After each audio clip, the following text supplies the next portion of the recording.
Radio News, I'm Patty White. Governor Janet Mills today declared a state of civil emergency for all coastal counties in Maine. All 8 counties were significantly impacted by flooding and infrastructure damage during this week's severe storm.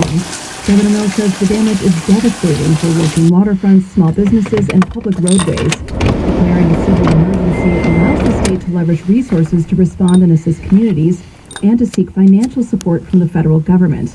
The state is encouraging businesses and households that sustained property damage to file reports online. A link to forms can be found on the Maine.gov website. Mills is also urging Mainers to prepare for a similar storm Saturday. And scientists say severe storms like the one that battered the Maine coast Wednesday will become more frequent as human-caused climate change warms the planet.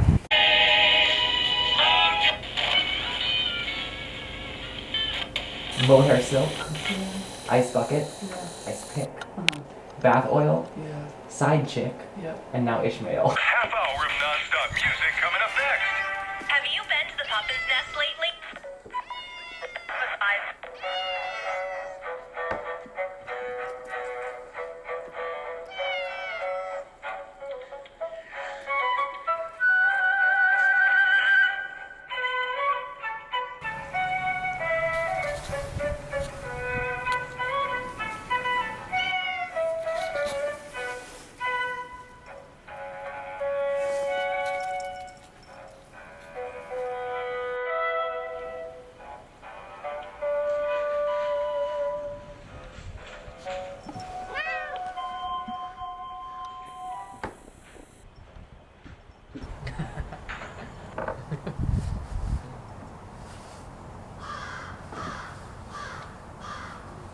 Did it expire?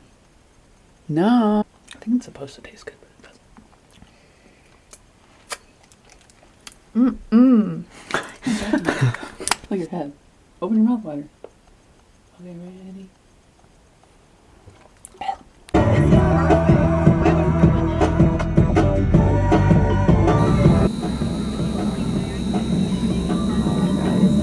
Did you park in here? I parked in here. Could I go there?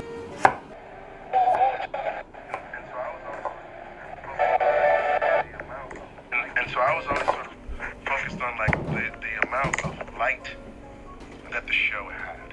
And so when people talk to me about it, they're always talking about the tears that the show caused. But I think both of those things are true. So I felt like in that scene, like you have to be able to, you can't live too much in one tone. Otherwise the show becomes monotonous. So you're able to go in and you give this man the piece of your mind, but at the same time, all you really want is to be in relationship. And so you see that front-facing anger towards this man, but really what he wants is to be understood, to understand why he left in the first place, and ultimately to be loved. That is a motivation that was purely political, not legal. And these charges that Donald Trump is facing in New York, these outrageous charges, no one has ever been charged. There's no victim. These charges are focused directed solely at Donald Trump. And the timing of these charges, election interference. The motivation is very simple. The strangest part of the New York civil case is he's in and out of different shops. He's like kind of exploring the area. And in the middle, he steals the spices and tries to run from the police. Then what happens? He escapes by like crawling through an alleyway. I feel like this is a lovable character. Yeah. You want him to win. You want him to get away with those spices. Okay, explain to our listeners how the group come to be. We all know.